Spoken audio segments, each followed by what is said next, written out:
I'm sitting at the theater waiting for the play to begin, and I'm looking at the playbill with the bios of the director and the actors and so on. And there's an ad there for a place called Self-Serve, a sexuality resource center here in Albuquerque.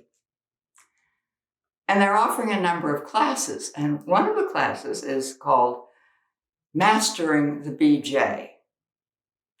But I don't know what a BJ is. So I turned to the woman sitting next to me, total stranger. What's a BJ?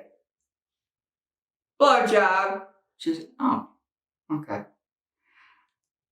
In 7th grade, the cooking teacher, gray-haired lady with dandruff on her navy blue shoulders, takes the 7th grade girls out of the kitchen and into a classroom, and she shows us a poster with an illustration of the female reproductive organs. And then she shows us a far more interesting poster of an illustration of the male reproductive organs. And she tells us the names and explains the functions of both, but she doesn't say anything at all about a blowjob.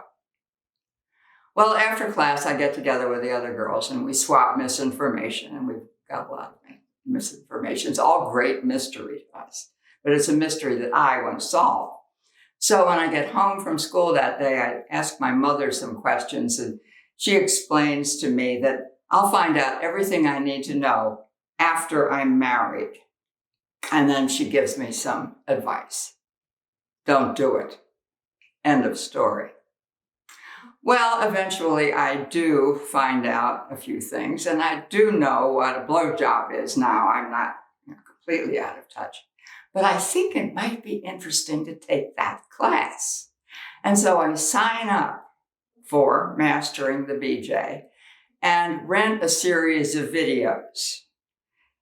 And I learn all kinds of interesting things, like how to control the gag reflex, and the art of deep throating and the sword swallower. I have a whole new set of skills.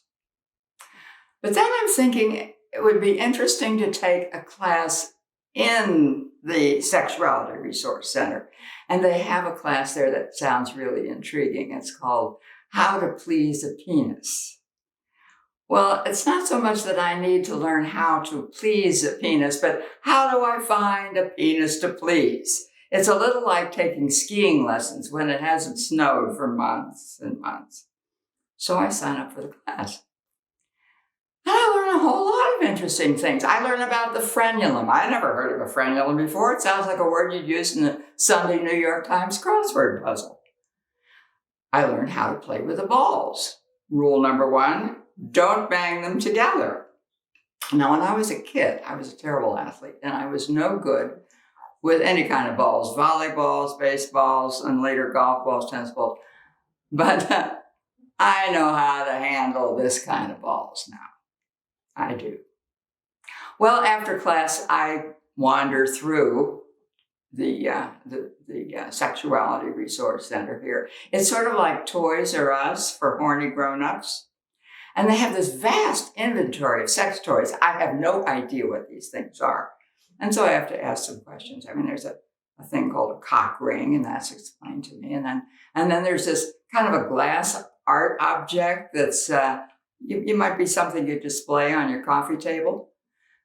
That's a butt plug. Okay, never mind. We won't discuss that one. But they have lubes in every possible flavor. And they have vibrators in every size, shape, color. It's a little like choosing a puppy at the dog pound. And I adopt a purple one. Well, the thing about a vibrator is that it gives you a nice ride. But I'm kind of old-fashioned. I like some conversation with my stimulation. And I get to thinking, wouldn't it be nice to have a vibrator that talks? One that says, hey, baby, you really turned me on, when you are, in fact, turning it on.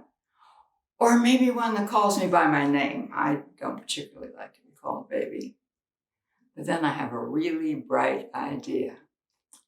How about a vibrator that speaks French? One that says, Chérie, j'aime te removed from framboise. I love your raspberry swirl. My mother would not approve.